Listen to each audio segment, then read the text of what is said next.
tide was running out when the ship appeared. The watchman saw her first as a deeper shade in the gray. Evening had folded itself over Melcombe Regis like damp wool. The harbor lay flat and dim, broken only by the thin black ribs of masts and the slow swing of mooring ropes. Tar, salt, and the faint sweetness of crushed apples drifted from the quay. He lifted his lantern higher. The flame guttered in its horn casing, then steadied. It painted a trembling path across the water. There, beyond the outer posts, a hull moved without hurry. No trumpet called from her deck. No sailor shouted. She came in as if careful not to wake the town. The watchman had been on this stretch of planks for 15 years. He had seen ships limp and storm-bitten, sails in tatters. He had seen crews drunk and roaring before their feet touched English boards. This was neither. This ship was quiet. He shifted the small cloth bundle at his belt. Rosemary, rue, a twist of lavender. His wife had tied it for him that morning and pressed it to his nose. "The air is wrong this week," she had said. "It sits too long." The air was always wrong to someone. Marsh breath, fish rot, chimney smoke. Dorset air carried what Dorset made. But tonight, as he watched the hull ease toward the harbor mouth, he found himself lifting the posy again. The sail was patched. The rope lines hung slack. A gull cried once and was silent. He stepped to the edge of the quay and called out, "What port?" His voice traveled across water and came back thin. For a moment, there was no answer. From the south. The accent was not Dorset. Wine and wool. The watchman frowned. That was answer enough for trade, but not enough for him. From which south? A pause. The ship's side knocked softly against a post. The sound carried like a dull heartbeat. "From Gascony," the voice replied. And before that, further, he felt something in that word. Not fear, not yet. Only a small tightening. He gestured to the dock hands who had begun to gather. They wore caps pulled low, hands tucked into sleeves. One of them spat into the water. The gangplank came down with a hollow thud. The first sailor stepped onto English wood. He was young, too young for the gray in his beard. His face shone with sweat, though the air was cool. He swayed once as if the land itself moved beneath him. "Drunk," one dockhand muttered, but the watchman did not think so. The young man's eyes were unfocused. His lips were cracked white. He breathed through his mouth, as if the air resisted him. "Your master?" the watchman asked. "Below," another sailor answered. This one kept distance, as though the sick youth were a coal he did not wish to touch. The watchman stepped closer. "Boy," he said softly, "stand straight." The youth tried. His hand rose to his throat. He coughed, once, dry and short, not the deep bark of winter chill. Something lighter, irritated. The watchman smelled him then. Not rot, not blood, only a sourness. As if wine had turned in the barrel. He had heard rumors. Even in Dorset, news traveled the coast like driftwood. In the spring there had been talk of sickness in Italy, in Genoa, in Florence. A pestilence that took men quickly. In Avignon, it was said, the Pope had sat between two great fires to cleanse the air. Smoke to drive away corruption. That was how bad air was cured. Burn it out. Bad air, miasma. He had learned the word from a friar who liked to speak Latin over ale.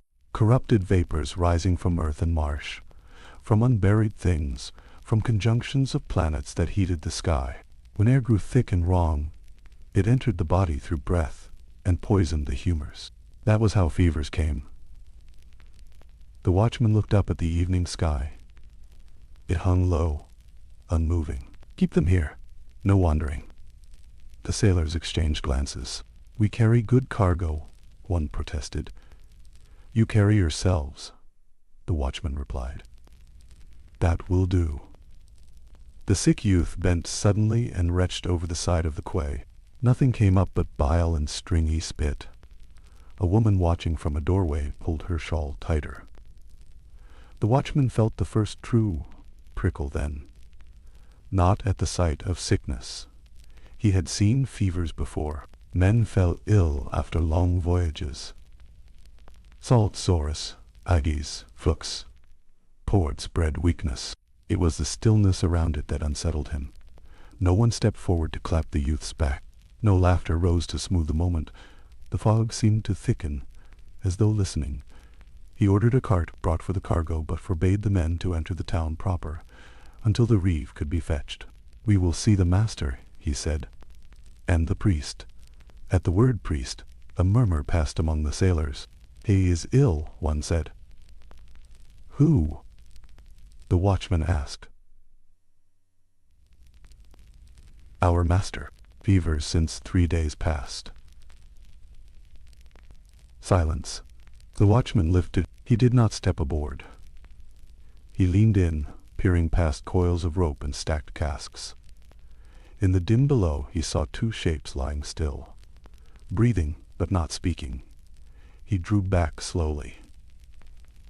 Behind him the town of Melcombe Regis lay, with its doors closed against the damp. Low houses crouched under thatch. A church tower rose black against the paling sky. Its bell was silent. He imagined, without knowing why, the parish register lying blank upon the priest's table. Names yet unwritten. The sick youth began to shiver, though sweat still ran down his neck. "Cold," he whispered. The watchman stepped back. "Fetch the reeve," he said. The dockhands hesitated. "Now," he repeated. They ran. He stood alone between ship and shore, lantern held steady, the smell of herbs sharp in his nose. The tide crept lower. The hull settled with a long wooden sigh. He did not yet know that in the months to come, Dorset parishes would lose their clergy faster than they could be replaced, that bishops would struggle to fill vacant benefices, that Gasquet would one day read those entries and count the dead by ink. He knew only this. Something had crossed the water, and it breathed. The watchman kept his place at the edge of the quay, as if it were a threshold line drawn by God. The lantern warmed his palm. Its glass sweated faintly with the change in air, a soft film that made the light look even more tired than it was. Behind him, the town held its breath. A shutter clicked somewhere.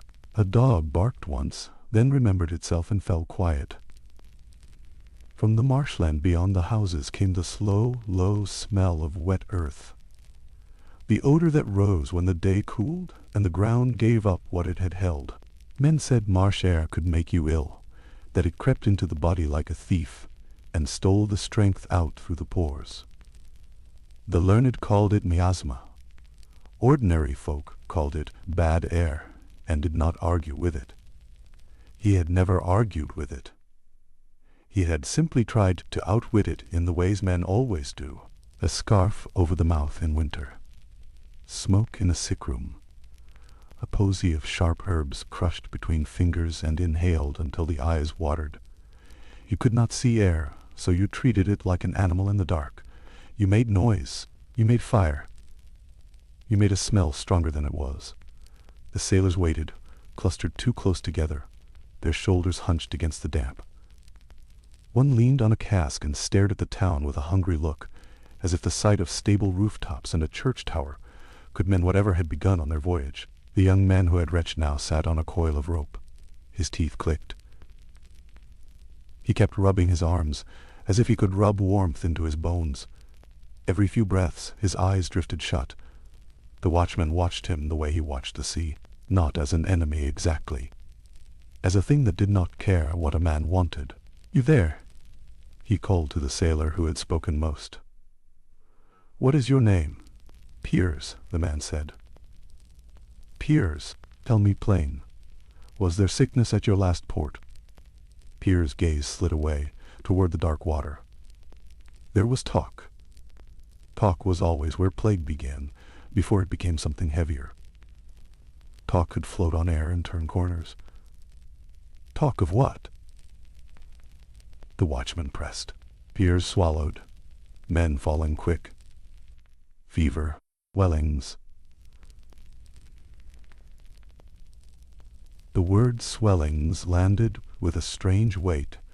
It was not a learned word. It belonged to bodies, to the places where bodies gave themselves away, under the jaw, in the groin, in the armpit. He did not want to. Wanting was a childish thing in a moment like this. He looked down at his posy again. Rosemary, rue, lavender.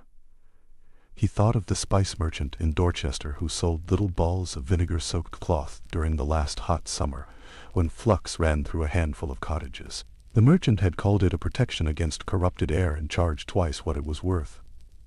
The watchman had bought one anyway, because there are certain fears you pay to hold at arm's length. He heard footsteps on the boards behind him. Quick, slightly uneven. A man who had run but tried to arrive with dignity. The reeve came into the lantern light, breathless, his hair flattened by fog. He was not a grand figure. No one in Melcombe Regis was grand. His authority came from familiarity, from knowing every door and every debt. What is this? Reeve demanded, eyes flicking from ship to watchman to sailors. A vessel, come in quiet, the watchman said. Men ill. Fever. Talk of swellings. The reeve's mouth tightened. He glanced toward the town as if calculating how far sickness might leap in one night. You should not have let them dock, he said, not quite accusing, not quite thanking. Send them back to water. They drift to someone else. The watchman replied, better to hold them where we can see them.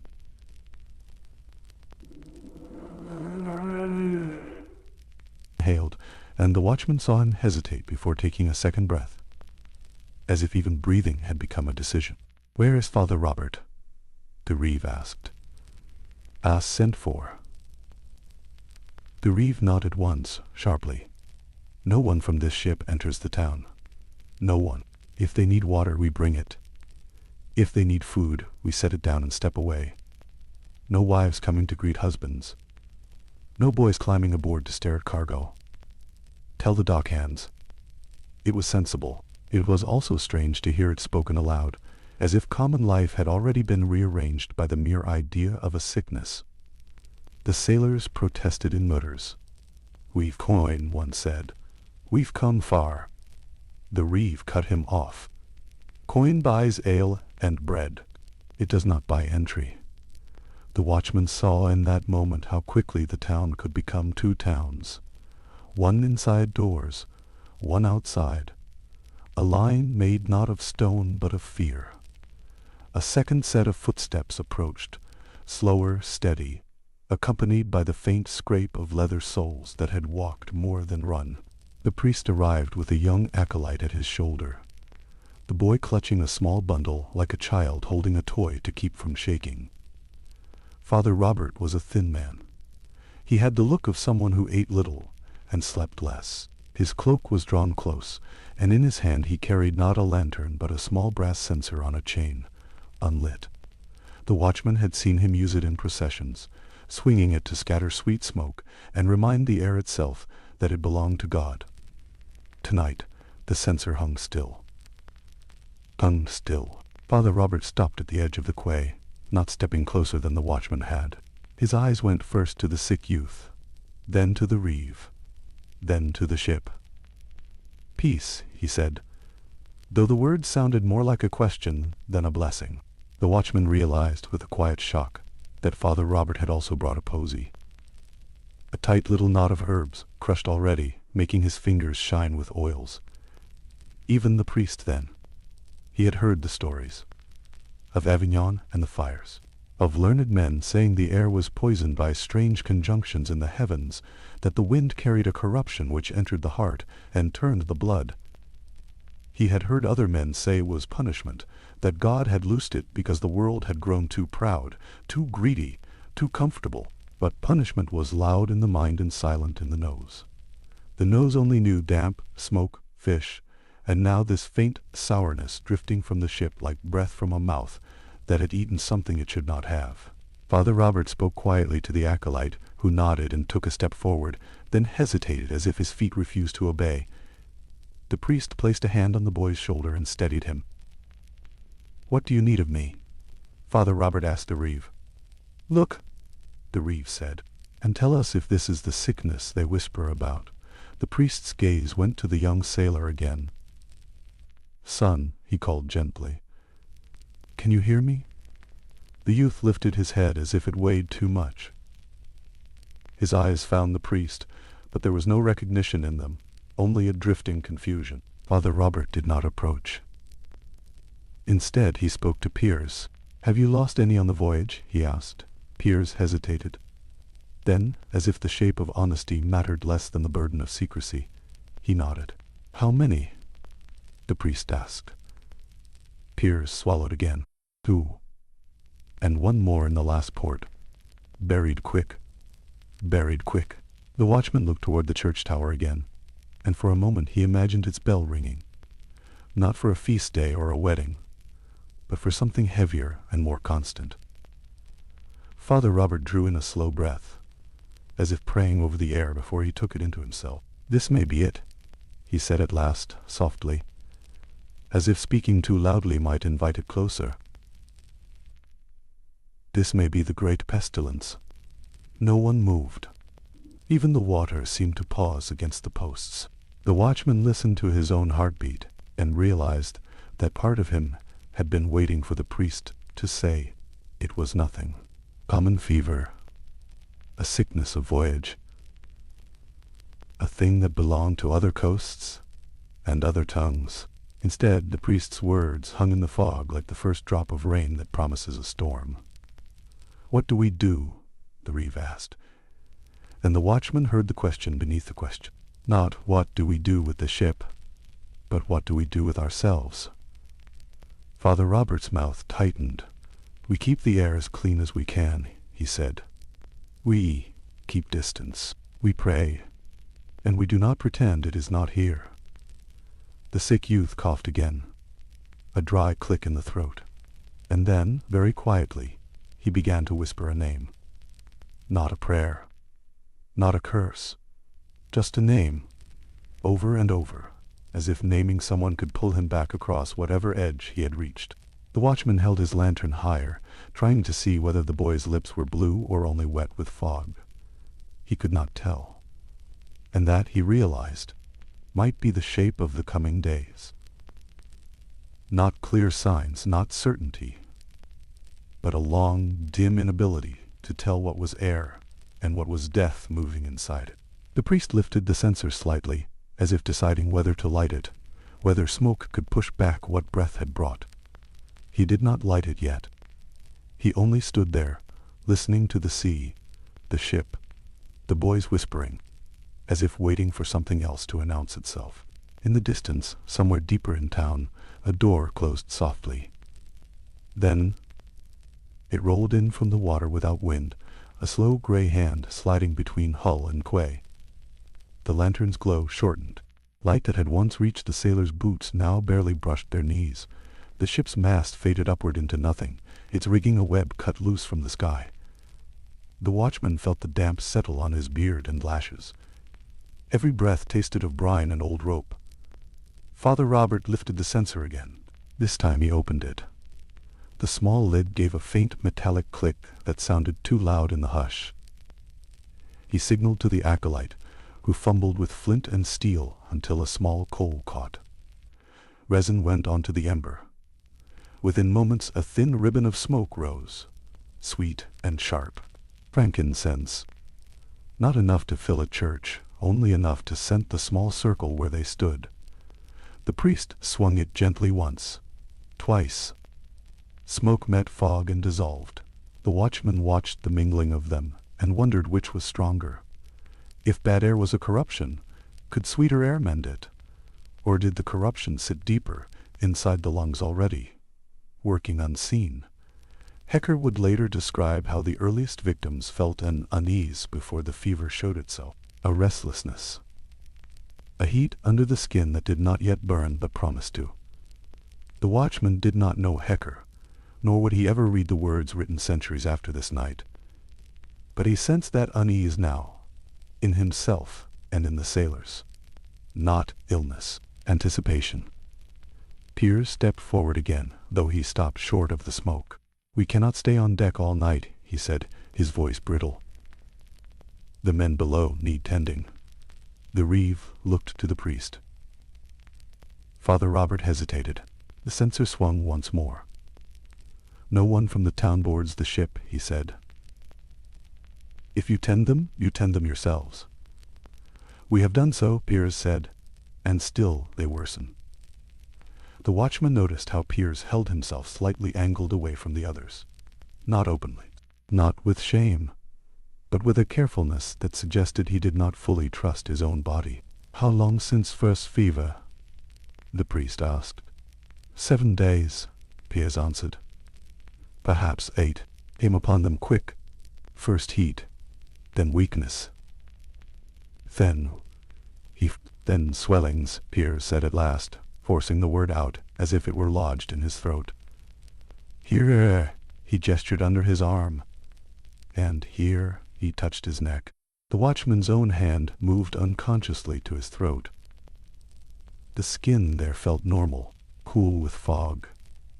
He pressed lightly as if testing for hidden knots. "And those who died?" Father Robert asked, voice low. Piers stared at the planks. "They raved before the end. Not long. 2 days from heat to burial. 2 days." The watchman counted without meaning to. 2 days from now would be market day. Women from nearby hamlets would come in with eggs and butter. Children would trail behind them, weaving between carts. If sickness traveled in air, as men said, how far could air move in 2 days? He realized he had begun measuring time differently. Not in hours of watch, not in tides, but in the space between one cough and the next. The reeve drew his cloak closer. "We must inform the Lord Steward," he said, "and the bishop's men." Father Robert nodded, his eyes remained on the youth, who had begun to shudder again. "The bishop will hear soon enough," he murmured. He could not know that in months to come the episcopal registers would show a sudden thinning of names, that benefices in Dorset would stand vacant because the priests who held them were dead. Gasquet would read those lines and see in them the speed of the pestilence, the way clergy fell almost as swiftly as laymen. But tonight, the priest only saw one boy trembling on rope. The acolyte, pale and rigid, whispered something to Father Robert. The priest shook his head gently. "Not yet," he said. The watchman understood. The last rites were not spoken lightly. To summon them was to admit the worst. From the town, a faint glow appeared at a window. Then another. News moved faster than feet. By morning every household would know a ship had come with sickness aboard. Some would say it was God's will. Some would say it was foreign filth. Some would say the stars had aligned badly, that hot winds from the east had poisoned the air. The watchman remembered a traveling scholar who had once explained how certain conjunctions in the heavens heated the earth's vapors, drawing corruption upward until it thickened the atmosphere. He had spoken of Saturn and Jupiter as if they were men plotting in a tavern. The watchman had nodded without understanding. Planets felt distant. Fog felt immediate. A gust of air shifted the smoke toward the sailors. Instinctively, they flinched back as if the sweetness itself might burn. "Stay." The reeve ordered them. The sick youth tried to stand. His knees failed him. He caught himself on the coil of rope, then slid down, breathing fast and shallow. The watchman took one step forward without thinking. The priest's hand shot out, catching his sleeve. "No closer," Father Robert said softly. Watchman froze. He had stood beside dying men before. After storms, after tavern brawls, he had lifted bodies from water and felt the weight of them settle into his arms. He was not afraid of flesh, But this felt different. Not because the boy looked worse than others he had seen. He did not. There was no gore, no blackness, only sweat and shivering. It was different because the danger was not visible. It moved between them like a second fog. The youth's whispering grew louder. Not a name now. A plea. "Home," he breathed. The word pierced the watchman more sharply than any talk of swellings. Home was 3 streets behind him, a low house with a crooked door. His wife would be awake now, listening for his step. She would have banked the fire and laid out bread for morning. She would have pressed their son to her side and told him not to open the shutters too wide. Home was not sealed against air. He imagined carrying something invisible with him across the threshold, something that slipped past wood and latch, something that did not knock. The reeve spoke again, his voice steadier than his eyes. "We keep them here till dawn," he said. "We keep them here till dawn," he said. "At first light we will decide whether to send them out to anchor beyond the harbor." Piers stiffened. "If you send us back out, men will die without priest or help. If you come further in," the reeve replied, "men will die within doors." Silence again. The coal inside dimmed. The coal inside dimmed. Father Robert lowered it. "We cannot chase air," he said quietly. "We can only limit where we breathe it." The watchman looked out over the water. The tide had nearly turned. Soon it would begin creeping back in, lifting the hull, pressing it closer to the quay, sea and shore touching again and again in endless motion. He wondered whether this was how the pestilence moved, not in a single leap, but in slow returns, tides of breath and contact. Behind him, a church bell began to toll once, not the full peal of alarm, only a single measured strike, called by someone who could not sleep and sought comfort in sound. The note carried over fog and water alike. The watchman felt it settle in his chest. This was only the first night, and already the town was listening differently. He held the lantern steady and did not step closer. The bell did not ring again. It had been only a single measured toll, as if the rope had slipped from a tired hand, yet its echo lingered, folding itself into the fog. The watchman felt it in his ribs long after the sound dissolved. The tide turned. He could tell by the way the water pressed differently against the posts, a subtle change in rhythm. The hull shifted, groaned softly, and settled closer to the quay. Sea and timber kissed with a dull knock that repeated and repeated. The watchman had always trusted tides. They came and went with patient certainty. You could build your watch around them. But tonight the tide felt like an accomplice. It did not care what the ship carried. It only obeyed the moon. The sick youth had fallen quiet, not asleep. His eyes remained half open, reflecting the lantern's glow like a thin glaze over glass. His breath came shallow and quick. The sound was not dramatic. It did not tear the air. It only skimmed it. Piers knelt beside him but did not touch him. "His name is Martin," Piers said suddenly, as if the watchman had asked. Martin. The name lodged somewhere between them, a reminder that sickness had attached itself to a person, not an idea.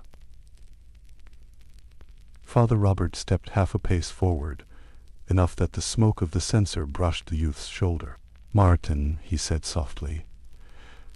"Can you pray?" Martin's lips moved. No sound came. The priest began the prayer himself, voice low and steady. The words did not carry far. They were not meant to. They were for the space between breath and silence. The watchman listened without bowing his head. His eyes stayed on the water, then on the sailors, then on the dark shape of town. Vigilance was its own kind of prayer. Hecker would one day write of the strange composure that often preceded the Great Terror. How towns, at first, responded with measures that seemed reasonable. Fires lit to purify air, doors closed, travelers turned away. Then, when deaths multiplied beyond counting, fear would bloom into frenzy. But frenzy did not begin here. Here there was only calculation, only restraint. The reeve pulled the watchman aside, just beyond the lantern's glow. "We must set watchers at the streets," the reeve murmured. "No one leaves the quay without my word." "They will try," the watchman said quietly. "They have debts. They have death," the reeve replied not unkindly. The watchman nodded. He thought of the narrow lanes that led up from the harbor. He imagined posting men at each turning, men with staves and tight mouths, telling neighbors to keep back. It would not be welcomed. Melcombe Regis was not accustomed to sealing itself. A thin wind rose from the sea. It did not clear the fog. It only stirred it, pushing strands of gray through the lantern light so that faces appeared and vanished in uneven pulses. One of the sailors coughed. The sound was small, but all heads turned. The sailor waved it off. "Salt in the throat," he said too quickly. The watchman saw the others shift, widening the space between them by inches. Distance had begun to speak louder than words. Father Robert finished the prayer and closed the censer. The coal inside had burned low. The scent lingered faintly, sweet against salt. "We will not move him tonight," the priest said. "If he worsens, I will come again at dawn." "Will you enter the ship?" Piers asked, his voice a thin edge. Father Robert hesitated. The watchman saw the struggle pass over his face. Duty pulling against caution. "If need requires," the priest said at last. The watchman wondered whether that promise would cost him more than he knew. Gasquet would later note how clergy fell in numbers disproportionate to many others, summoned to bedsides, carrying sacrament and comfort into rooms thick with corrupted air. Parish after parish in Dorset would record vacancies in swift succession. But tonight the priest still stood upright, censer in hand, making promises. The reeve returned to the sailors. "You remain here till dawn," he said. "Water will be brought. No man steps onto town soil beyond this board." He tapped the edge of the quay with his boot. "And if a man tries," one sailor challenged. The reeve's eyes hardened. "Will be turned back." No one spoke of how. The watchman shifted his spear slightly in his grip. It felt heavier than usual. Not because of the wood, because of what it might be asked to do. The night deepened. Stars should have been visible by now, but the fog swallowed them. The sky became a blank ceiling pressing low. Martin stirred again. His hand lifted weakly, reaching not toward the priest or Piers, but toward the air itself, as if trying to grasp something just beyond his sight. "Cold," he whispered. The watchman felt a pang. Cold was familiar. Cold could be answered with blanket and fire, but this cold came from inside. He looked toward the church tower once more. The bell rope would hang still now. The single toll had been enough to wake the town without declaring panic. A door opened halfway up the lane. A woman stepped out, shawl tight around her shoulders. She peered toward the harbor, then saw the cluster of figures in the faint smoke. She retreated without speaking, pulling the door closed with care. The watchman imagined what would pass through houses now.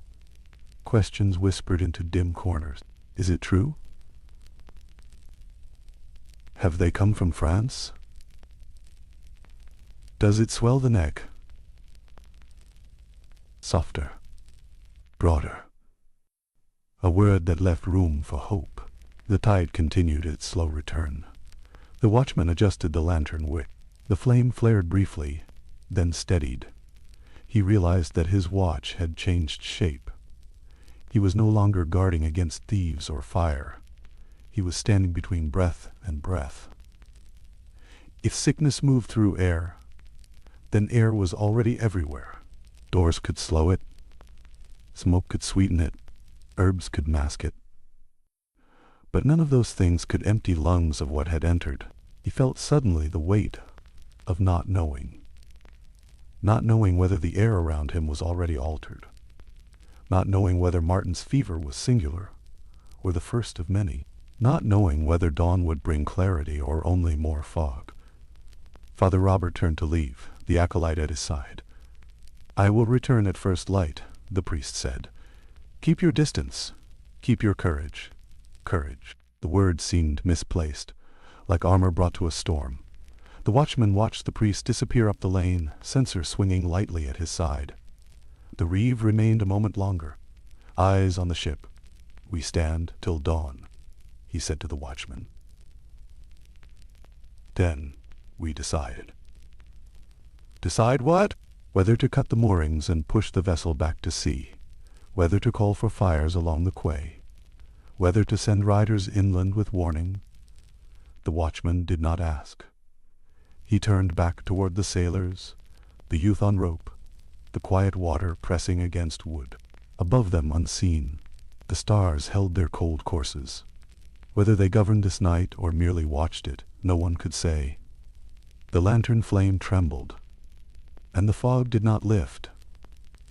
Midnight passed without announcement. There was no clock in Melcombe Regis to mark it.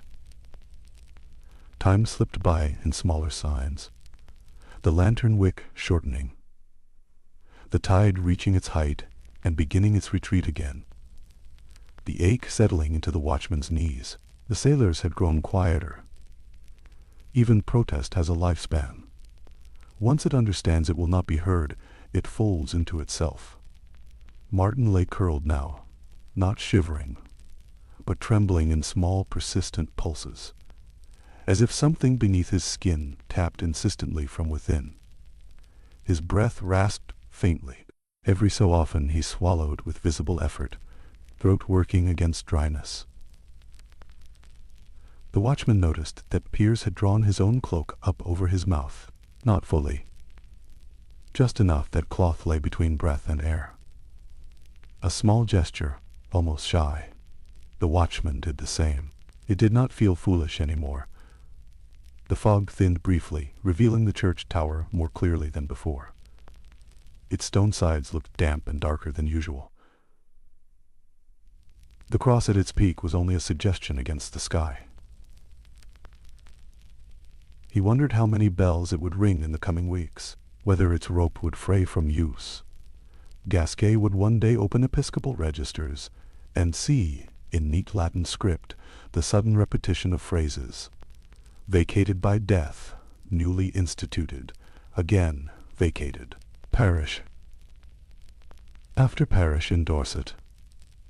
Melcombe Regis not spared. Names crossing out names, ink marking what air had undone. But on this night the ink was still dry in its bottle. Faint sound drifted from the ship's hold, not speech, not prayer. A low, involuntary moan.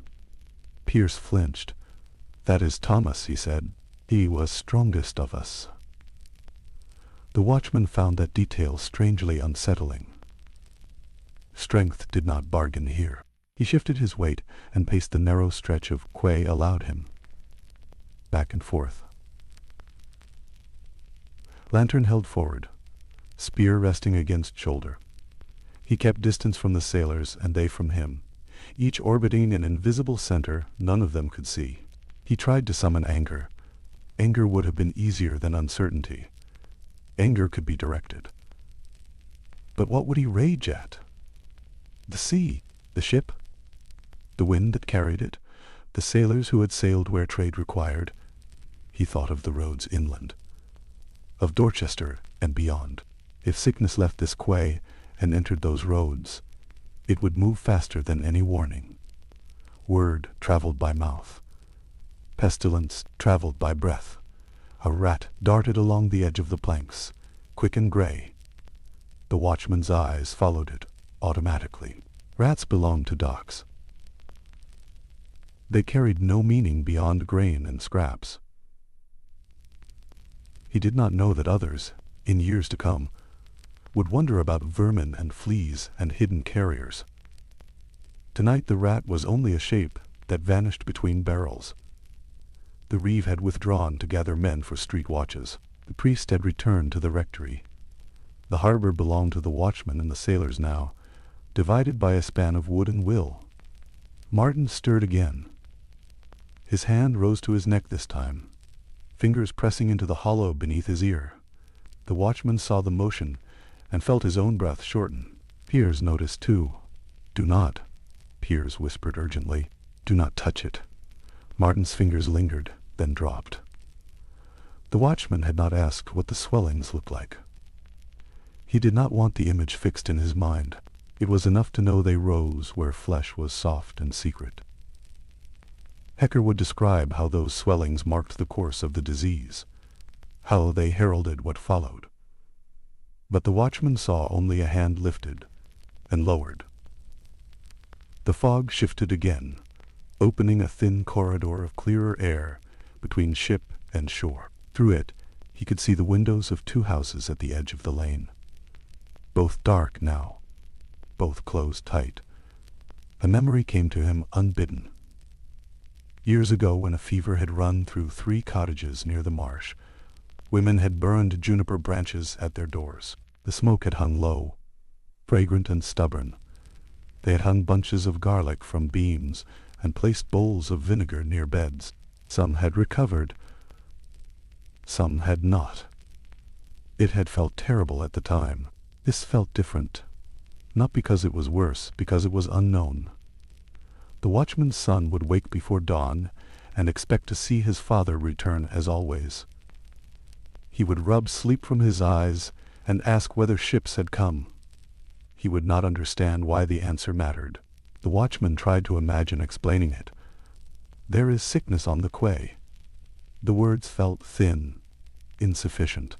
Another cough broke the stillness. This time not Martin. One of the sailors near the stern. All heads turned again. The sailor raised both hands defensively. "I swallowed brine," he said, but his eyes were wide. Distance widened by another inch. The watchman became aware of his own body in a new way. The warmth of his palms around the lantern handle, the steady rise and fall of his chest, the dampness at the back of his neck where fog collected. Every sensation felt newly significant, as if it might be read later for meaning. He inhaled slowly through cloth and herb. If air carried corruption, then he was already breathing it. The thought did not produce panic. Only a slow, spreading resignation. The tide began its second retreat. Water slipped away from the quay with a faint sucking sound. The hull settled lower again, its shadow lengthening across the planks. In the distance, a rooster crowed prematurely, fooled by some shift in light that had not yet come. The watchman glanced east. The horizon remained thick and dull. Dawn would not arrive quickly. He felt the night stretching, elastic and unwilling to break. Martin's whispering had stopped entirely now. His mouth hung slightly open. His breath still came, but more faintly. Piers knelt closer despite himself.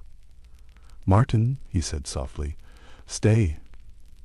The watchman watched this small act of defiance against distance, and wondered how long such defiance could hold. Above them, the fog thinned just enough that one star pricked through, cold and remote. The watchman stared at it. If the heavens governed this night, they offered no explanation.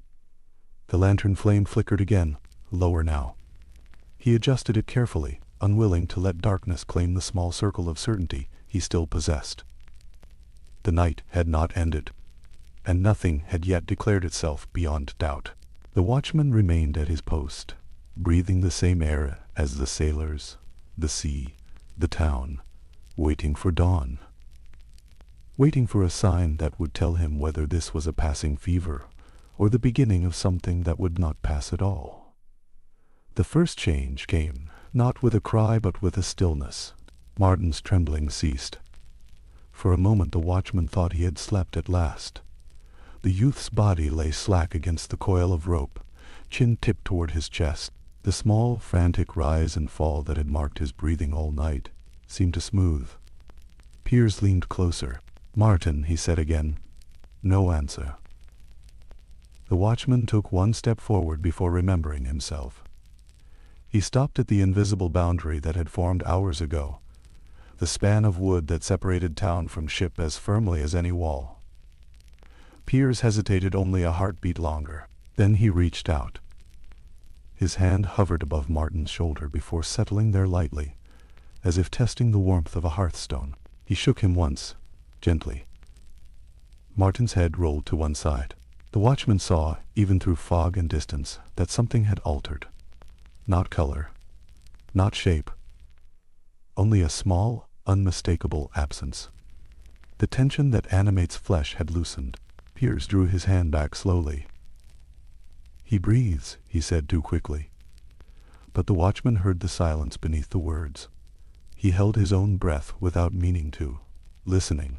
There was the sea withdrawing. There was a rope creaking faintly. There was the low murmur from the hold below, Thomas perhaps, still caught in fever. There was no sound from Martin. Piers leaned down again, placing his ear near the youth's mouth. He stayed that way longer this time. When he straightened, he did not speak at once. The watchman felt the shape of it before it was named. "He is gone," Piers said finally, the words flat and unbelieving. The sailors shifted back as if the space around Martin had become charged. The watchman did not cross the board. He did not need to. Death did not require confirmation from him. Father Robert had not yet returned. The reef had not yet come back with street watchers. The harbor witnessed the first English death of this pestilence alone. The watchman's mind moved oddly in that moment. Not toward grief, toward counting. One, he imagined, without knowing why, a ledger page. A single line drawn, a mark placed beside it. Gasquet would one day read the records of institutions in Dorset and see how swiftly single lines became columns. But here there was no ink, no parchment. Only a body on rope. Piers covered Martin's face with the edge of his cloak. "What now?" One of the sailors whispered. No one answered. The watchman realized that procedure. The comfort of known steps had abandoned them. There were customs for burial. For plague there were rumors. But this was the first. "We wait for the priest," the watchman said at last, though his voice felt distant in his own ears. "And then?" Piers asked.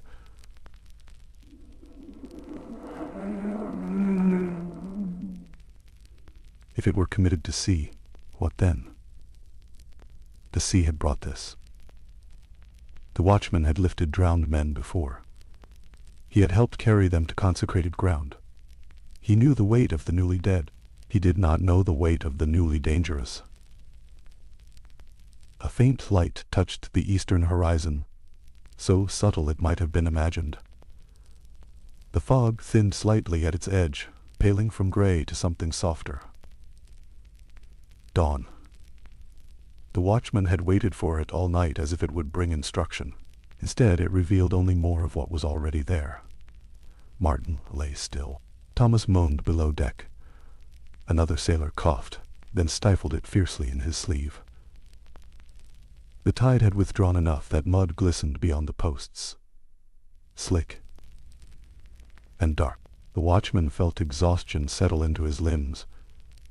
Not the simple fatigue of a long watch, vapor weariness, as if something had pressed against his spirit all night and not lifted. Footsteps sounded at the acolyte followed, eyes wide. The priest saw the sailors' faces first. He did not need to ask. "How long?" he said quietly. "Moments," Piers replied. Father Robert stepped forward to the edge of the quay and stopped as he had before. He did not cross. "His name?" he asked. "Martin," Piers said. The priest closed his eyes briefly. The watchman watched him weigh something unseen. The call of duty against the counsel of caution. The promise he had made hours before against the new fact lying at his feet. "I will not enter the ship," Father Robert said at last. "Not yet." "He deserves rights," Piers said. "You shall have them," the priest answered, But we must consider what we invite within. The word carried new meaning now. Father Robert began the prayers from where he stood. His voice carried clearly in the thinning fog. Latin phrases moved over the water, measured and solemn. The watchman did not understand every word, but he knew the shape of them. Commendation, release, mercy. As the priest spoke, the first true light of morning reached the harbor. It revealed faces more plainly.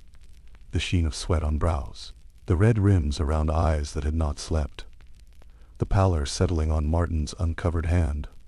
There was no gore, no dramatic sign, only stillness.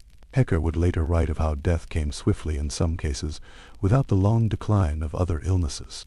But here, the swiftness felt almost gentle, which made it more terrible. The Reeve arrived as the final prayer ended. He took in the scene quickly. The Reeve nodded once. "We must keep them from the town," he said, more to himself than to anyone else. "How?" Piers demanded. The Reeve looked at the ship, at the body, at the narrow span of planks connecting vessel to quay. "We cut the plank," he said. The watchman felt the weight of that decision settle into him like a stone. Cut the plank. Sever the only physical link between ship and shore. The sailors stared in disbelief. "You would strand us," one said. "You are already stranded," the Reeve replied quietly. "Better there than here." The watchman looked at the board that had served as threshold all night. It seemed ordinary. If it were removed, what would that mean? Safety, or only the illusion of it? The sun's edge rose a fraction higher. The fog thinned further, revealing the church tower clearly now, its stone cold and unmoved by what had begun below it. The watchman tightened his grip on the lantern, though its light was no longer needed. He had waited for dawn. It had come, and with it not clarity, but a choice that felt like the first of many, each one narrowing the space in which the town could breathe. The Reeve did not order it at once. He stood with his hands clasped behind his back, staring at the plank that bridged ship and shore. It was only a length of wood, worn smooth by boots and damp. It had been lowered without ceremony. It could be lifted just as easily, yet no one moved to lift it. The watchman sensed that all of them understood the weight of the gesture. Once severed, the ship would not merely be a vessel at harbor. It would become a floating quarantine, a small island of sickness tethered by rope alone. The sun edged higher, pale and reluctant. The fog thinned enough that the houses along the quay emerged in full shape. Doors remained closed, shutters drawn. Word had run ahead of light. The Reeve turned to the watchman. "Fetch 2 men," he said quietly. "Men who can hold their tongues." The watchman nodded and walked toward the lane. Each step away from the quay felt like crossing from one world to another. The air inland smelled faintly of hearth smoke and stale ale. Familiar things, comforting things. He knocked at 2 doors in quick succession. The men who answered did not ask many questions. They had seen the harbor from their windows. They had heard the bell. When the watchman led them back, they kept their distance from the sailors without being told. The Reeve pointed to the plank. "Lift it." The sailors reacted at once. "You cannot," Piers said. "We need access. You have access," the Reeve replied. "To your ship." "And to what?" Piers demanded. "To watch each other die." The watchman saw beneath the anger, fear stripped bare. These men had crossed seas. They had faced storms and hunger. But isolation was a different enemy. The Reeve's voice softened slightly. "If we allow you entry, we risk more than you risk now." It was not cruelty. It was arithmetic. The 2 townsmen stepped forward hesitantly. They grasped the plank at either end. The wood was damp and heavy. "Wait," Father Robert said. All eyes turned to him. "If we cut you off," the priest addressed the sailors, "you must swear you will not attempt to swim ashore." The idea seemed absurd in daylight, but the watchman knew it was not. Men in panic would attempt anything. Piers looked at the body beneath his cloak. "We swear," he said, though the words sounded brittle. The priest nodded. "Then lift it." The plank rose slowly. Its lower end scraped against the ship's edge before clearing it. The hollow thud it made as it settled onto the quay seemed louder than any bell. For a moment, nothing changed. The ship still lay only a few feet from shore. Voices could cross that gap easily. Breath perhaps as well. But the line was now visible. The watchman felt something tighten in his chest. A new order had begun. Martin's body remained where it lay. "What of him?" Piers asked quietly. The reeve glanced at Father Robert. "We cannot bring him into town," the reeve said. "Not yet."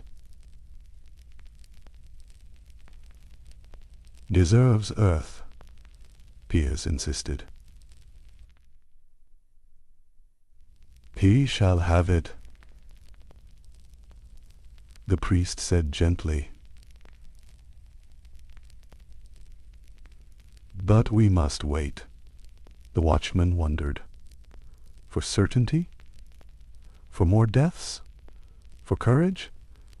Gasquet would later record how burial grounds in England were expanded as the plague advanced, how new plots were opened outside crowded churchyards. But this was not yet that stage. This was hesitation. The sun climbed further, revealing more detail than the night had allowed.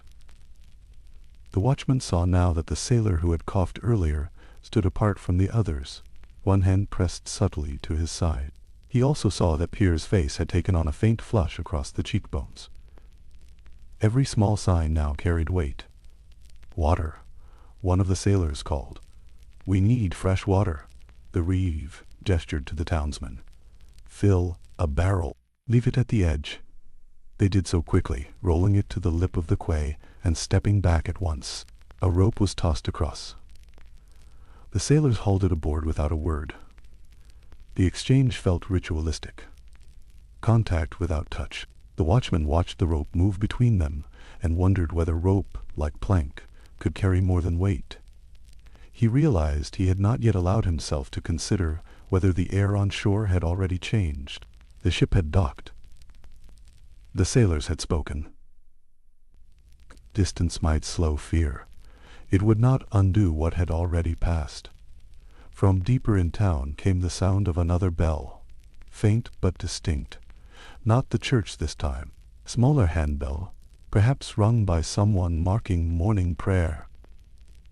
Life, stubborn and habitual, continued its routines. The watchman felt a strange split inside himself. One part of him observed the new order on the quay. The other strained toward home, toward his wife's hands kneading dough, toward his son's small voice. He imagined opening his door and standing in the threshold. Would he remove his cloak before entering? Would he wash? In what? Vinegar? Salt water? Would it matter? He had heard that in Italy men carried pomanders stuffed with spices to ward off corrupted air, that physicians wore beaked masks filled with herbs. It sounded almost comical when told in taverns. It did not sound comical now. Father Robert finished speaking quietly with the reeve. "I will send word to the bishop," the priest said. "He must know that the pestilence has reached Dorset."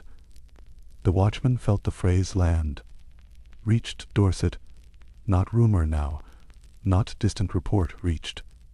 He imagined the bishop reading the message days from now.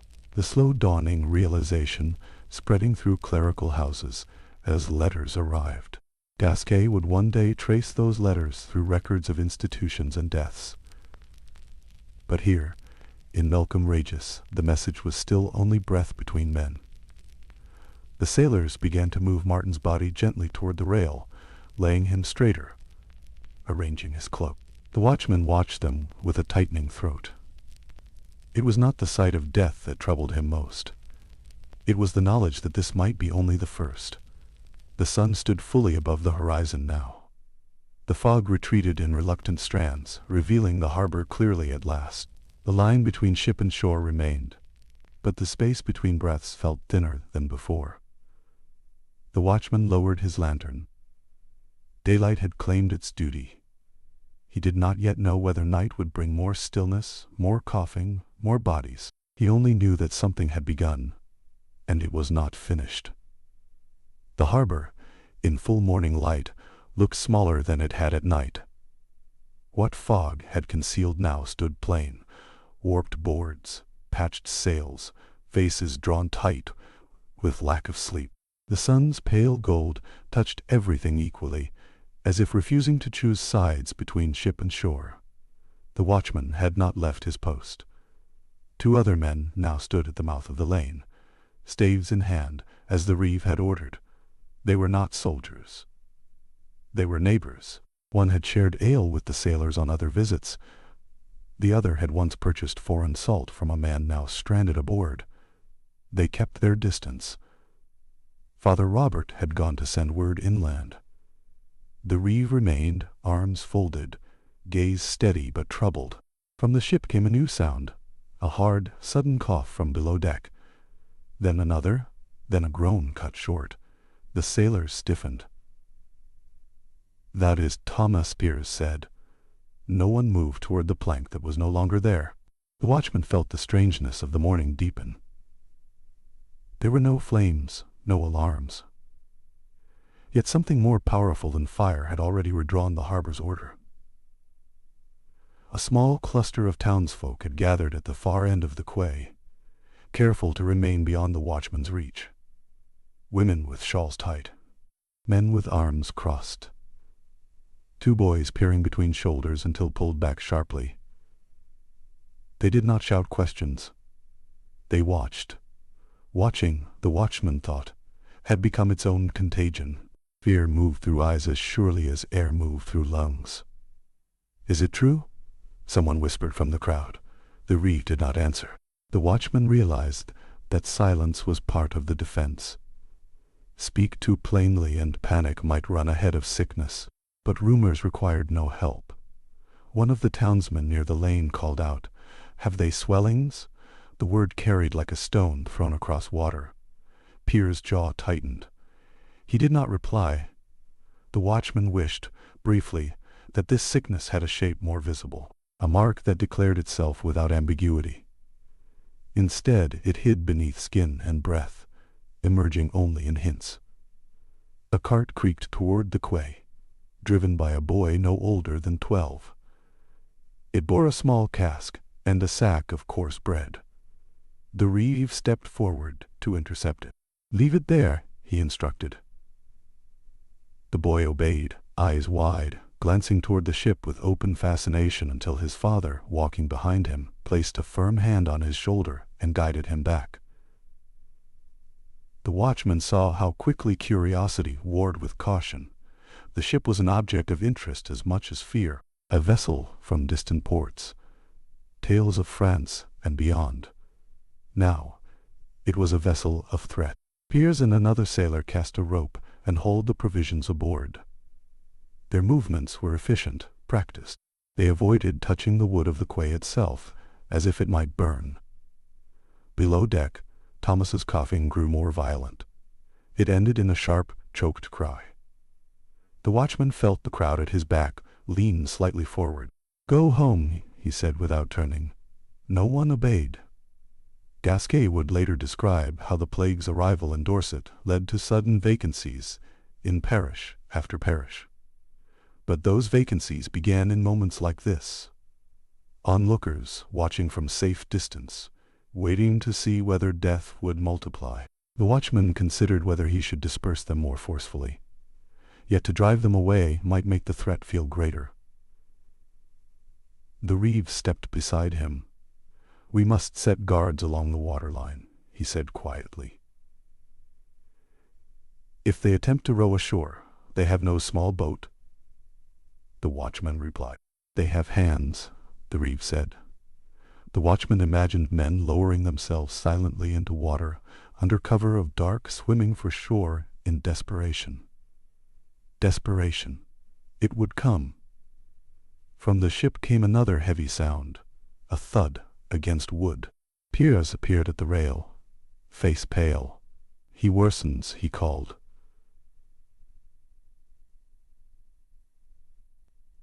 Father Robert was not yet back. The reeve's eyes closed briefly.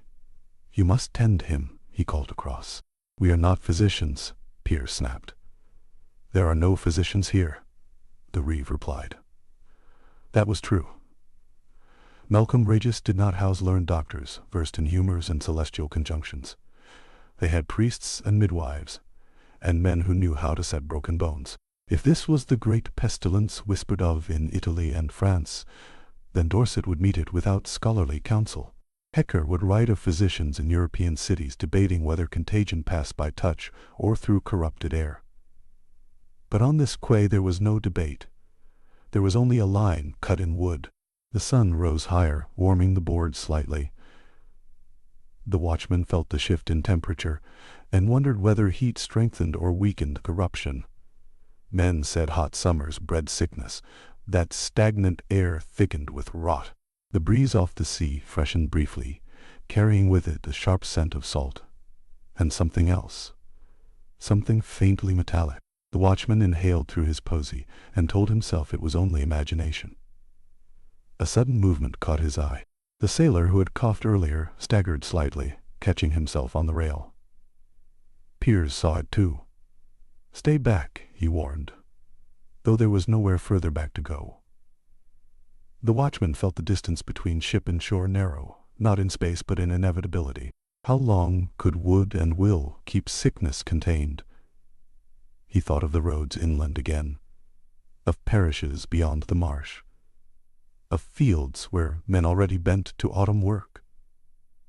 If this pestilence had reached Melcombe Regis, it would not remain politely at the harbor. The reeve placed a hand on the watchman's arm.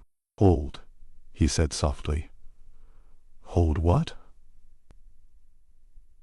"The line?"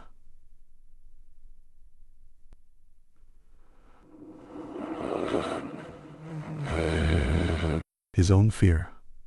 The watchman nodded.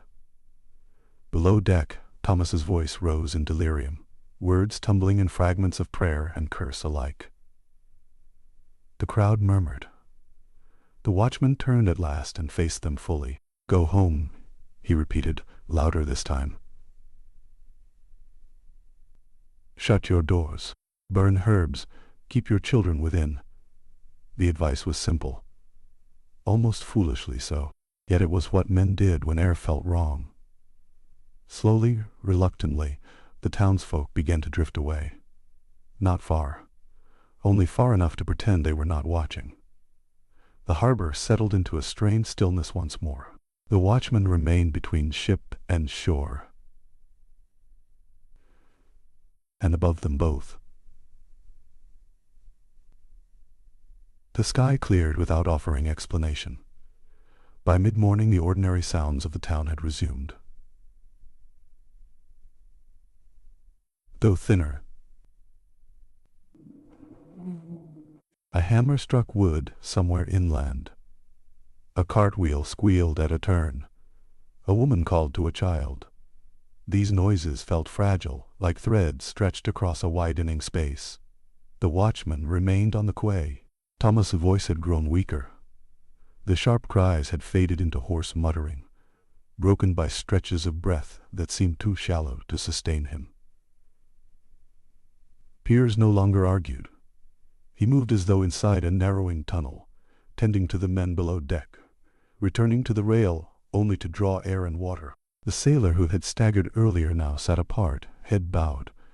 Once he lifted his sleeve to wipe sweat from his brow and winced slightly, his hand pressing instinctively into the hollow beneath his arm. The watchman saw the motion and felt something tighten in his stomach. He did not need to see the swelling itself. Father Robert returned before noon. He carried no censer this time, only a folded cloth and a small vial at his belt. He approached the edge of the quay and stopped, as he had each time. "How many now?" "One dead," the watchman answered. "Another near." The priest nodded. "They will hear by tonight," The watchman imagined the riders moving inland, hooves striking hard earth, carrying a message no one would welcome. The priest looked toward Martin's still form. "We must not leave him long," he said. The reeve, who had returned after securing additional street watches, spoke carefully. "If we bring him ashore, we risk." "I know what we risk," Father Robert replied gently. "But we risk something else if we deny him burial." The watchman understood. There were boundaries beyond fear, sacred lines that, if crossed, might wound a town in ways unseen. Where? The reeve asked. "Not in the main churchyard." The priest said, "We choose ground at the edge, away from houses." Gasquet would later recount how new burial spaces were opened as plague advanced, how the pressure of death forced adaptation in sacred geography. But this was still the first adaptation, tentative and uncertain. The watchman looked toward the far stretch of marsh beyond the last row of cottages. There was open ground there, firm enough in dry weather. The priest continued, "We wrap him in cloth. No washing, no touching beyond necessity." The watchman noticed how the rules were forming as they spoke, not from books, from instinct. Piers listened from the rail. "We will carry him," he said. "You will not," the reeve answered immediately. A pause. "Then how?" Piers demanded. The watchman felt all eyes shift toward him. He was used to lifting weight, used to stepping where others hesitated. He swallowed. "We use a pole," he said slowly. "And rope?" The reeve nodded. "2 poles," he added. From a distance. It took time to arrange. A long boat hook was fetched. A second pole found from a stack of timber. Ropes were tied under Father Robert's direction, forming a crude sling beneath Martin's cloaked body. The watchman stood back until all was ready. Then at the priest's nod he stepped forward. He did not step onto the ship. The poles were extended across the narrow gap, hooks guiding rope into place. The sailors maneuvered from their side, the townsmen from theirs. It was awkward, slow. Martin's body shifted once, threatening to slip, then steadied. The watchman focused on the rope, not on the face beneath the cloak. Together, without crossing into one another's space, they lifted. The weight transferred from ship to shore. It was not heavy. That fact struck the watchman more sharply than anything else. Death did not increase a man's weight. It reduced him. They carried the body along the quay without ceremony. The townsfolk who had drifted back to watch retreated again, making a wider path. Father Robert walked ahead, murmuring prayers. The watchman felt the sun on his back and the steady pull of the poles in his hands. He tried not to think about the air that moved between them all. At the edge of town, beyond the last cottages, they chose a patch of ground where reeds gave way to firmer soil. The grave was shallow. It could not be otherwise without more hands. The watchman and one other man dug while Father Robert stood apart, reciting the office for the dead. No one wept aloud. There was no family here to claim Martin, only shipmates, standing at a distance. When the grave was ready, they lowered the body carefully. The watchman did not look down. Earth fell in small, dull thud. The priest's voice did not waver. When it was done, they marked the place with a simple wooden stake. No name carved, only position remembered. The watchman stepped back and wiped his hands on his cloak, though they felt clean. He realized that this was the first English soil the pestilence had touched. Not in breath now, in earth. They returned to the quay without speaking. Thomas still moaned below deck. The sailor who had pressed his arm now leaned heavily against the rail. The sun stood high. The watchman felt a curious sense of having crossed a threshold without noticing when the crossing occurred. A body had been buried, a plank had been lifted, a ship had been isolated, and yet the air felt unchanged. He inhaled cautiously. Salt, wood, faint marsh. No visible sign of corruption. He knew now that signs would not declare themselves so plainly. The Reeve stood beside him once more. "This is only the beginning," he said, not as prophecy but as recognition. The watchman did not answer. He watched the water move against the hull, steady and indifferent. And he wondered how many more stakes would rise in that marsh before winter came. When they returned to the harbor, the light had changed again. It was not yet afternoon, but the sun had sharpened. Edges appeared more defined.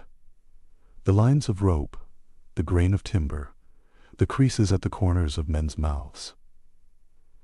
Daylight, instead of offering reassurance, revealed how drawn the sailors had become. Thomas's voice had ceased. The watchman knew what that meant before Piers spoke. "He does not answer," Piers called quietly. No one moved immediately. The second death felt heavier, though it had occurred beyond sight. The watchman had not seen Thomas's face, had not heard his final breath. Yet the knowledge settled differently, not as shock now, but as confirmation. 2. The watchman did not count aloud. Father Robert stood still at the quay's edge. The prayers he had spoken earlier seemed not enough now. His face had taken on a grayness that matched the morning fog. "We cannot bury each at once," the Reeve murmured. The priest nodded slowly. "Then we prepare ground," he said. "In readiness." The word readiness lingered like a low drum beat. The sailor who had been pressing his arm now leaned hard against the rail, eyes unfocused.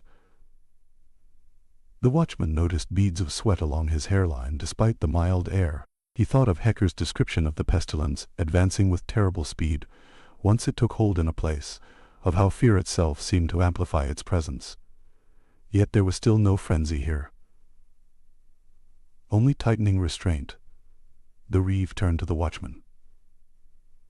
"We send no one inland for trade," he said. "Not today. Not tomorrow." The watchman nodded. "What of fishermen?" he asked. "They cast beyond the harbor," the Reeve answered, "and sell at the edge of town only. No market gathering. The town's rhythm was already bending." From the lane, a woman approached cautiously, holding something wrapped in cloth. The watchman stepped forward to block her path. "What is it?" he asked. "For the sailors," she replied. "Dried apples. They paid last spring." He saw in her eyes not recklessness but obligation. Debt and memory did not dissolve at the first sign of danger. "Leave it there," he said, pointing to a clear patch of ground several paces from the quay. She hesitated, then set the bundle down and retreated without another word. Piers watched from the rail.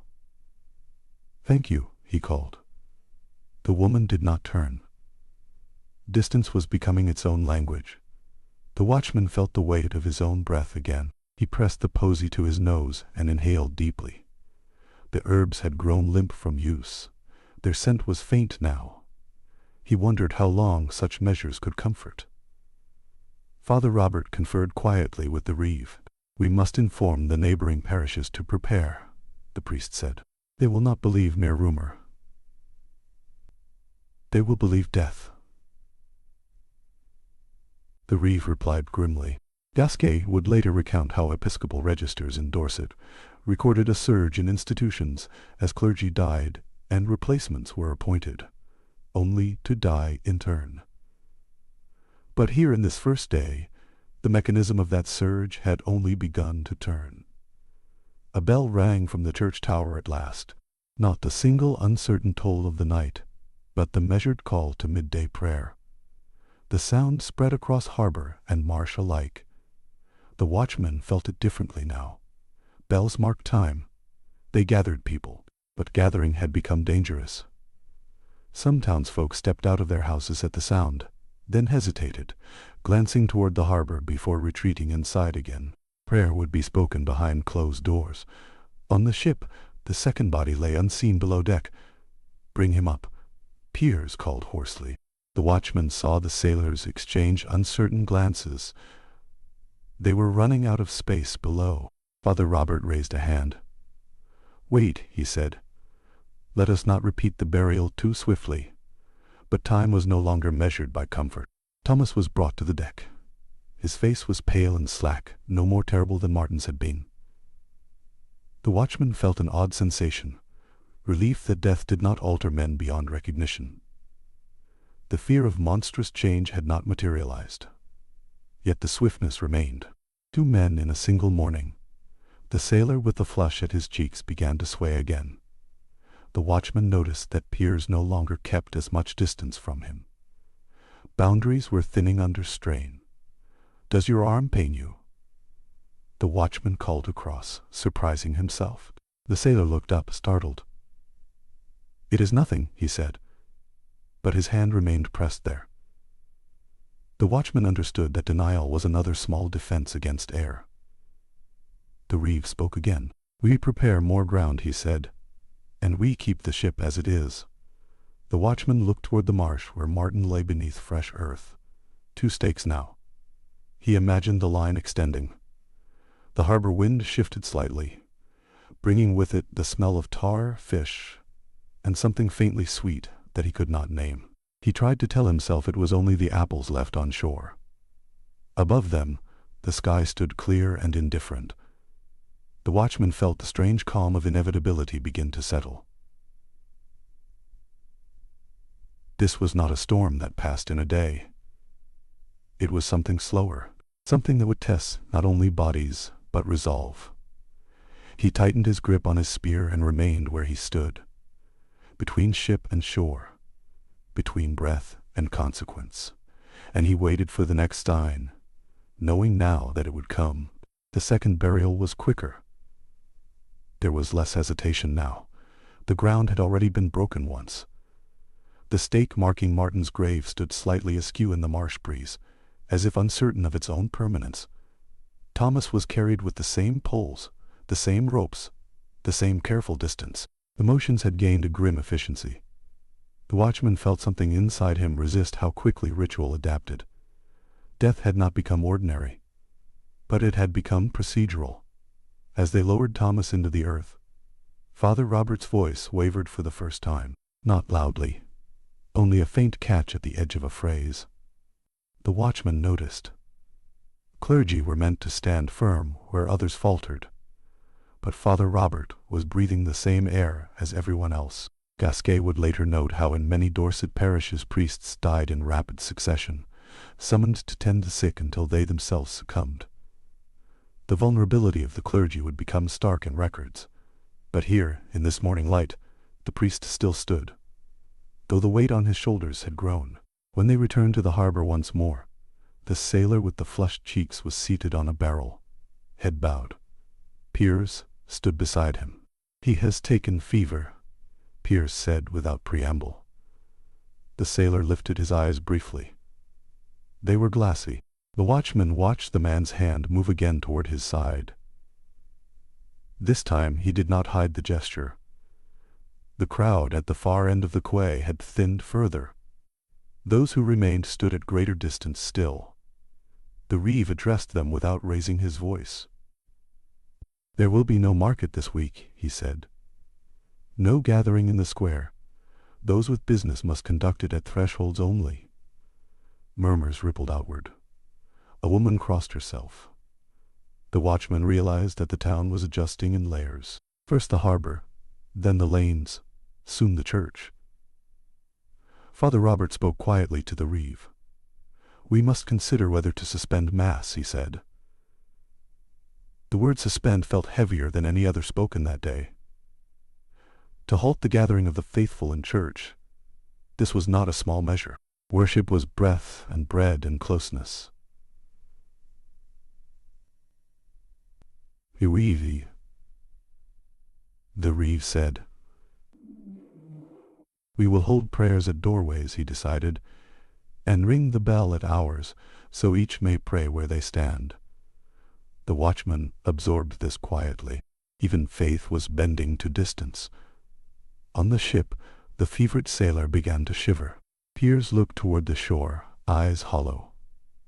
"How many?" he asked. The question did not require clarification. The watchman did not answer. He had begun to understand that counting ahead of time only deepened dread. A gull landed on the far edge of the quay, cocking its head curiously toward the ship. It seemed unbothered by boundaries. The watchman felt a strange envy at the creature's indifference. He stepped aside to allow another barrel of water to be rolled forward. The exchange occurred with the same ritual caution as before. No hand touched hand, yet air passed freely between them all. The sailor with fever leaned suddenly over the rail and retched. This time something darker came up, not blood, but bile tinged strangely. The crowd gasped and retreated another pace. The watchman forced himself not to look away. There was still no gore, no spectacle, only the body's quiet unraveling. Hecker would later describe how fear spread as swiftly as the disease itself. Melcombe Regis was not yet at frenzy, but mistrust had begun to seed itself in glances. The watchman thought of his home again. He had not yet returned. The reeve noticed. "You should rest," he said quietly. The watchman shook his head. "If I go home, I carry what I have breathed," he replied. The reeve held his gaze. "You have already carried it," he said. The truth of that landed without drama. The watchman felt neither panic nor resignation, only a dull acceptance. Father Robert stepped closer to the edge once more. "Son," he called to the fevered sailor, "can you speak?" The sailor nodded weakly. "Your name?" the priest asked. "Henri," he whispered. A foreign name. The watchman felt a fleeting, irrational thought. That foreignness itself had brought this. He pushed it aside. Trade had always brought foreign names. Henri's eyes closed. The watchman felt the harbor narrowing around that single fragile figure. He realized then that uncertainty was worse than certainty. If the pestilence had declared itself loudly, perhaps courage could have answered it loudly. Perhaps courage could have answered it loudly. But this creeping advance, this slow claiming of men one by one, left no room for dramatic defiance. The sun had begun its downward arc before any of them noticed. The day had passed in burial and watchfulness, and still the ship remained. The watchman lifted his gaze toward the horizon. Ships would come again. Winds would shift.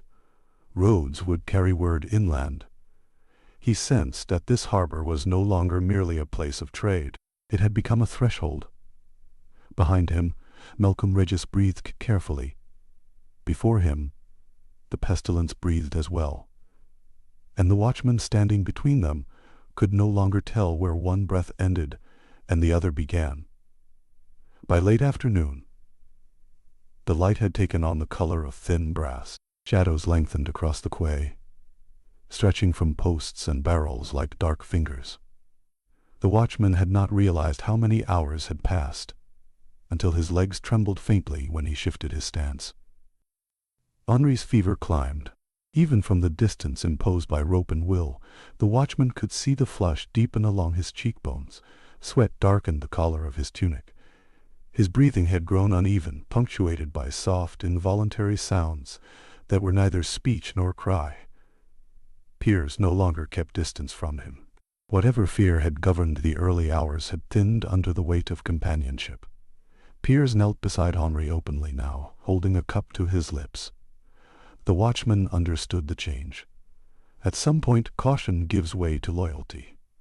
The calculus shifts from survival to solidarity. The calculus shifts from survival to solidarity. The harbor wind shifted again, carrying inland the salt and faint rot of seaweed exposed by the retreating tide. The watchman tried to measure whether the air felt heavier than before. It did not. It felt ordinary. Ordinary air had become suspect. Behind him, a small column of smoke rose from one of the cottages. Someone had begun burning herbs in earnest. Soon others followed. Thin plumes marked doorways along the lane. Rosemary and juniper sending sharp scents into the street. The town was fighting air with air. Hecker would later describe how cities lit great fires to purify their atmosphere, how physicians advised the burning of aromatic woods to combat invisible corruption. Melcombe Regis had no grand pyres, only household hearths and bundles of dried leaves. Yet the intention was the same. Father Robert returned from the church once more, his expression drawn. "I have spoken with the elders," he told the reeve. "We will ring the bell at the canonical hours only. No gathering inside." The reeve nodded. "Some already refused to come near the churchyard," he said. The priest's eyes flicked briefly toward the marsh, where 2 fresh stakes stood. "They will come soon enough," he murmured. The watchman felt the quiet weight of that prediction. From the ship came a new sound, a thud against deck planks, followed by hurried movement. Henry had collapsed. Piers called out, not in anger this time, but in raw appeal.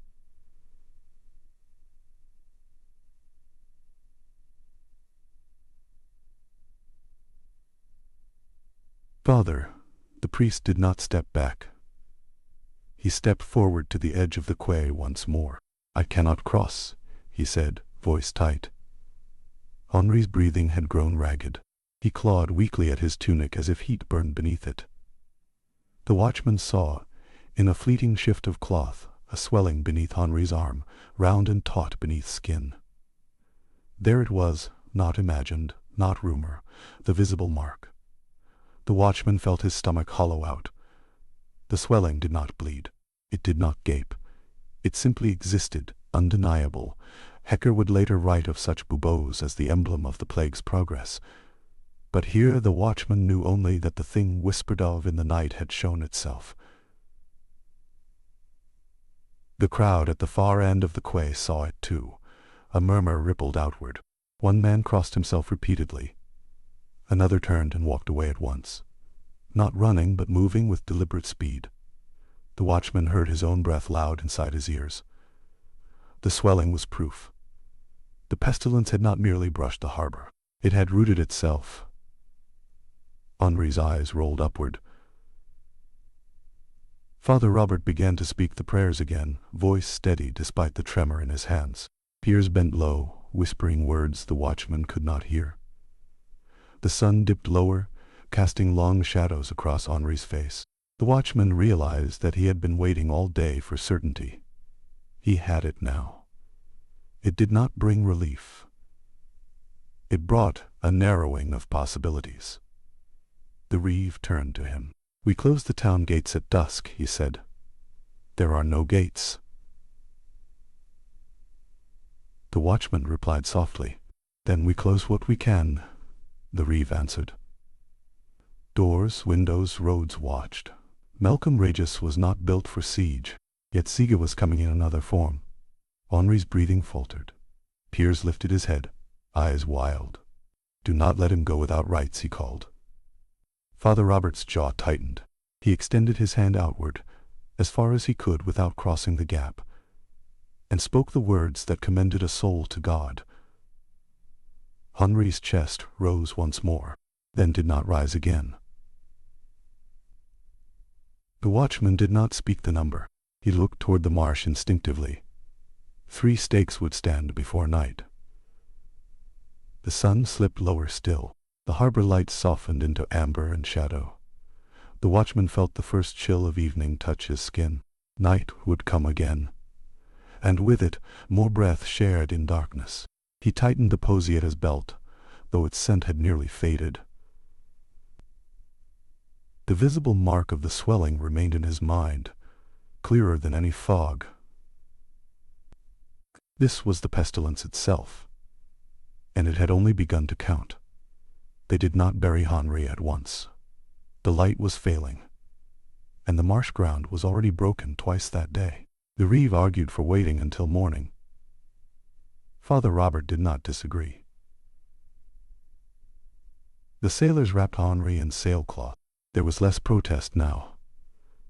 Something in them had shifted from resistance to endurance. Piers no longer demanded entry to the town. He no longer questioned the lifting of planks or the distance imposed. His movements had grown quiet, almost reverent. 3 men dead in less than a day.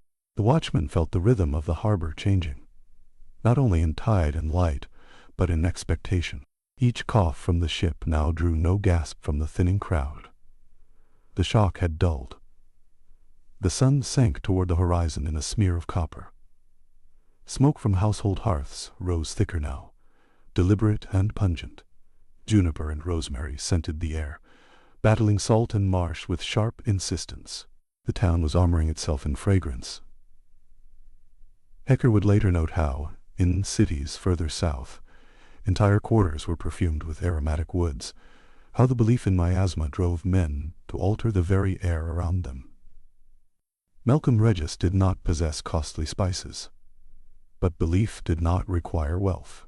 It required only fear and hope intertwined. The watchman's own posy had become brittle, its leaves crushed beyond scent.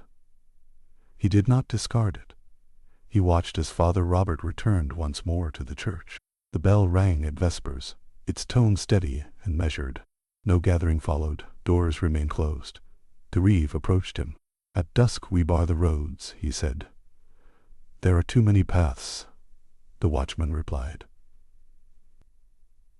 "Then we watch the main," the reeve said. Quiet had become precious. On the ship, one of the remaining sailors began to cough in earnest.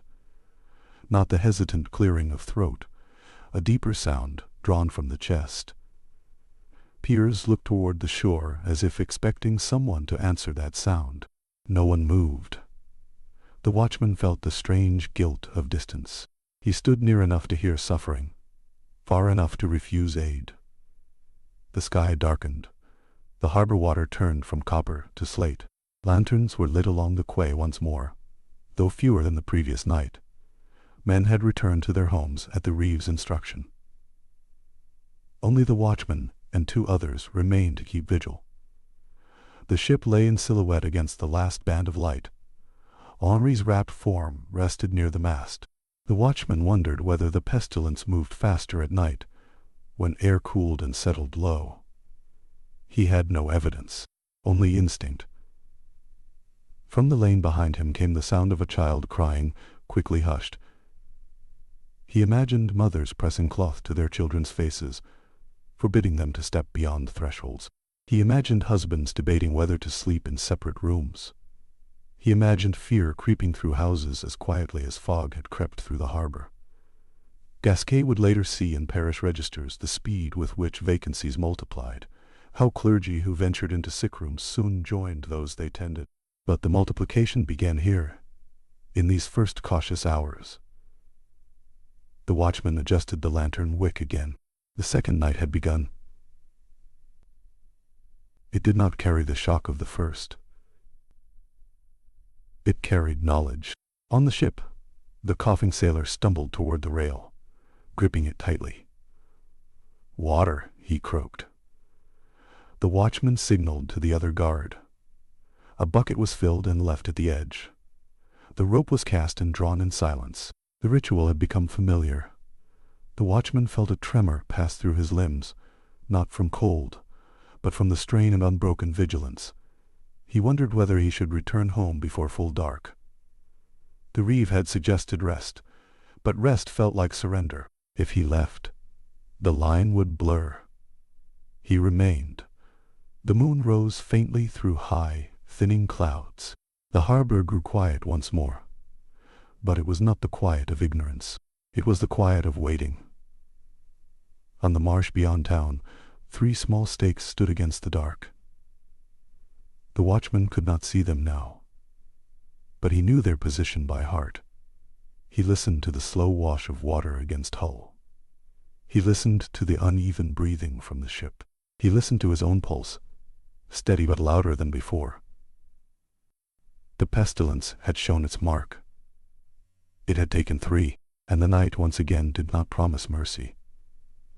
He stood between ship and shore, lantern held firm, uncertain how many more dawns he would witness from that place, uncertain how many more stakes would rise in the marsh before the air cleared. The harbor breathed, and so did he for now. The second night did not unfold as the first had. There was no uncertainty now about what lay aboard the ship. The swelling beneath Henri's arm had stripped out from rumor. The pestilence had a face.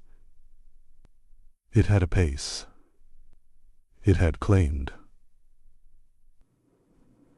The watchman stood with his lantern held low, conserving oil. The moon offered thin assistance, silvering the water and laying pale light along the edge of the quay. The sailors spoke little. The coughing man, Jacques Piers had called him earlier, had retreated below deck. The sound of his breathing rose faintly through the boards, uneven and shallow. The watchman noticed that the remaining two sailors kept more distance from him than they had from Henri. Distance had grown instinctive. A wind moved in from the east after midnight, carrying cooler air. It slipped along the surface of the water and through the narrow gap between ship and shore. The watchman felt it against his face, and wondered whether it brought cleansing or carried corruption further inland. Miasma was said to settle in low places, in stagnant air. A moving wind, some claimed, dispersed it. Others insisted it spread it wider. There was no agreement. Only speculation carried by men who wished for control. The watchman watched the rooftops of Melcombe Regis, dim and still. Smoke had faded from chimneys as hearths burned low. Doors were barred. Windows latched. He imagined his wife awake still, listening for distant sound, listening for him. He wondered whether she had placed bowls of vinegar near the bed, as he had once seen done in times of lesser sickness. Whether she had hung fresh herbs along the doorframe. Whether she had begun to pray not only for protection but for endurance. On the ship, Jacques began to mutter. Piers moved to his side, kneeling, whispering words that were half prayer, half command. "Stay with us," he murmured. The watchman heard the strain in that voice. He felt the distance between them as something nearly physical. The span of water was small, but it might as well have been a chasm. Another sailor coughed once, then again, softer. The watchman felt the pattern forming, not simultaneous, sequential, one, then another. Like sparks moving along a fuse. Hecker would later write of how the disease often struck households in waves, one member after another, rarely all at once. The watchman did not know such analysis. He knew only that the ship was narrowing. He glanced toward the marsh instinctively, though darkness concealed the stakes. Would there be 4 before dawn? The reeve had left instructions that if more died in the night, they were not to be brought ashore until morning. No digging in darkness, no confusion. Order must be maintained, even in grief. The watchman adjusted his grip on the spear and leaned slightly against the post to ease his legs. The lantern flame wavered in the wind. Jacques' muttering grew louder, then broke into a sudden cry. The watchman stiffened. Piers called for water again. The rope was cast, the bucket drawn, the ritual repeated. The watchman realized that the repetition itself was becoming the shape of the town's resistance. Keep the line. Exchange only what is necessary. Maintain distance. And yet breath could not be exchanged selectively. He inhaled carefully through cloth. The scent of rosemary from distant doorways had thinned. Only salt and damp wood remained. A thought came to him unbidden. If the pestilence had reached Melcombe Regis by ship, it would reach other ports by road. Traders would pass through Dorchester. Carters would carry wool inland. Pilgrims would continue their journeys. Closing a quay did not close a kingdom. Gasquet would later note how swiftly the plague spread through Dorset and beyond. How institutions recorded in one parish would be followed by those in neighboring ones. The watchman felt the first ripple of that inevitability now. He was standing at the narrow mouth of a widening current. Jacques' voice faltered. Piers leaned closer, no longer concerned with distance. The watchman felt an ache in his chest that was not his own illness. He did not wish these men dead. He did not wish his town threatened. He did not wish to choose between them. Yet the choice had been made by forces beyond his watch. The moon slipped behind a thin veil of cloud. Darkness deepened. The watchman strained his ears. There, a subtle shift in breathing from below deck. Then silence. Piers did not call out at once. He remained bent over Jacques for a long moment. When he straightened, his shoulders sagged. 4. The watchman did not speak the number. He felt it settle like cold water inside him. Another burial at dawn. Another stake in the marsh. The pestilence was not dramatic. It was methodical. The watchman looked toward the horizon, though nothing could be seen beyond darkness. He wondered how many nights like this lay ahead. How long the town could maintain vigilance without succumbing to despair. How long he himself could stand between ship and shore, breathing the same air as both without crossing either fully. The wind shifted again, carrying faintly the scent of distant hearth smoke. Melcombe Regis slept uneasily. The ship lay silent, but for the soft movement of remaining men, and the watchman stood alone in the narrow space between certainty and fear, listening to the night that no longer felt empty. Dawn came thinner on the second morning. No fog rolled in from the water. The air felt clearer than it had at any point since the ship's arrival. The watchman noticed it at once and felt, against reason, a brief and foolish lift of hope. Clear air meant nothing. 4 lay dead aboard the vessel. When the first pale light reached the deck, Piers emerged alone at the rail. His face looked older than it had the evening before. The skin beneath his eyes had darkened. He did not call out. He did not argue. "He is gone," he said simply. The watchman nodded. There was no surprise left in the exchange. Father Robert arrived shortly after sunrise, walking more slowly than before. He had slept little, if at all. The acolyte did not accompany him this time. "How many remain?" the priest asked. 3 living, Piers answered, "including myself." The watchman counted inwardly. 7 had arrived. 4 had died. 3 remained. The arithmetic of pestilence was cruelly efficient. They prepared another burial. The motions were even more controlled now. Poles and rope, sailcloth drawn tight, distance observed without reminder. The townsfolk did not gather this time. Doors remained shut.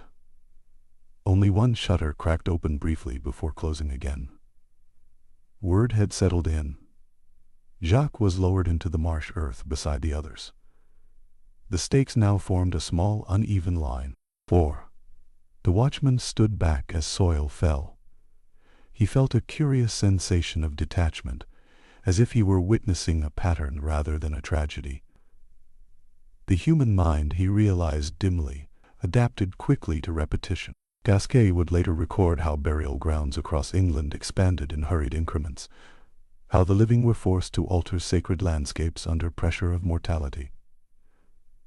The marsh beyond Melcombe Regis was becoming such a landscape, though no one yet called it by that name. When they returned to the quay, the air still felt clear. Too clear. The remaining sailors kept to the ship's stern. They spoke quietly among themselves, glancing often toward shore. Piers looked at the watchman directly. "We will not last," he said. The bluntness startled him. "What would you have?" the watchman asked. "Let us come ashore," Piers replied. "If we die on land." The watchman felt the weight of that plea. To die on land. To touch earth before the end. The reeve arrived before the watchman could answer. "You cannot," the reeve said, his voice steady, though his jaw tightened. "You have seen what has happened." "We have seen it," Piers said. "We breathe it still." The watchman felt the terrible symmetry in those words. The pestilence had turned the ship into a floating tomb. But to break the line now would undo the fragile boundary the town clung to. Father Robert spoke quietly. "We will not abandon you," he said. "Food and water will come. Prayers will be said." Piers closed his eyes briefly. The watchman saw in that gesture a deep fatigue, not merely of body, but of hope. Behind him, from within the town, a new sound drifted outward. Coughing, not from the ship, from inland. The watchman turned slowly. The sound was faint, but unmistakable. A dry, repeated cough from somewhere along the lane. The reeve heard it too. They held one another's gaze. It could be anything. A winter chill lingering in autumn air. A baker's throat roughened by flour dust. A child's cold. Or, the watchman felt his heart slow. The line between ship and shore had seemed firm. Air had never acknowledged it. He listened again. The cough came once more, then ceased. No further sign. Father Robert looked toward the town, his expression shifting subtly. "I will visit," he said. The reeve caught his sleeve. "Not yet," he murmured. The priest hesitated. The watchmen felt the first true fracture in their strategy. All their effort had been focused outward, on the vessel, on the harbor, on the visible threat. What if the pestilence had already slipped inward during that first fog-bound night? During the burial, during breath, shared across water. He inhaled slowly. The air still smelled of salt and distant marsh. Nothing had changed. Everything had changed. Piers remained at the rail, watching them with hollow eyes. "You hear it," he said quietly. The watchman did not answer. He could not offer reassurance. The reeve turned to the watchman. "Hold here," he said. "I will see what stirs within." The watchman nodded. He remained at his post as the reeve disappeared up the lane. Father Robert lingered only a moment longer before following. Slower, his steps heavy. The harbor stood exposed in morning light. 3 living men aboard the ship. 4 beneath the marsh. A cough somewhere in town. The watchman gripped his spear and felt a strange calm settle over him. Uncertainty had deepened into something heavier. The pestilence no longer felt contained. It felt present. He looked at the clear sky above and wondered whether it concealed more than fog ever had. The tide began its slow inward turn once more. The water moved toward shore, and the watchman standing between ship and town could no longer tell where the boundary truly lay. The reeve returned sooner than the watchman expected. His face told the story before his words did. "It is not only the harbor," he said quietly. The watchman felt the air around him thin. The watchman felt the air around him thin. "Who?" he asked. "Marjorie Hobb," the reeve replied. "Fever since dawn, swelling beneath the jaw." The watchman closed his eyes briefly. Marjorie Hobb lived 3 houses from his own. She was a widow, thin as a reed, known for her sharp tongue and steady hands at market. He pictured her kitchen, the low beam above her hearth, the basket of onions hanging near the door. The pestilence had crossed the invisible line. "When did it begin?" he asked. "Her daughter says she felt heat in the night." The reeve answered, "Before the ballad lauds, before dawn, before Jacques' burial." The watchman felt the sequence rearrange itself in his mind. The first night's fog. The burial of Martin. Breath shared across the quay. Clear air of morning. Air had no memory of planks lifted or poles used. Father Robert followed behind the reeve, slower still. "I have seen her," he said. The watchman searched his face. "It is the same?" The priest added quietly. The swelling beneath Henri's arm, now beneath Marjorie's jaw. The watchman felt the shape of inevitability solidify. The ship had not brought pestilence merely to the harbor. It had brought it to Melcombe Regis. The sailors watched from the rail, reading the news in posture alone. "It is ashore," Piers said. "Not accusation. Recognition." The watchman nodded once. The line between ship and shore had dissolved. There was no more illusion to maintain. "What do we do now?" the reeve asked, though the question carried no expectation of answer. The priest looked toward the church tower. "We continue," he said softly. "We tend. We pray. We separate where we can." The watchman thought of Gasquet's later accounts, of parishes where clergy died so swiftly that replacements were ordained hastily, sometimes young, and untested men placed into benefice. Marjorie Hobb was no priest, but she was the first within walls.